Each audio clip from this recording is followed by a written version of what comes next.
नबी करीम सल्लल्लाहु अलैहि वसल्लम अपने हुजरे से निकले, लोगों को शब कदर बताना चाहते थे वो कौन सी रात है। इतने में दो मुसलमान आपस में लड़ पड़े।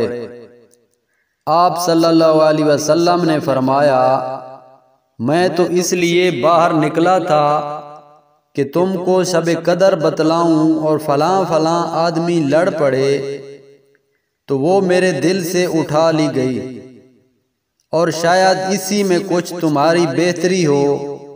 तो अब ऐसा करो कि शब कदर को रमज़ान की 27वीं, 29वीं और 25वीं रात में ढूंढा करो। सही बुखारी हदीस नंबर 49।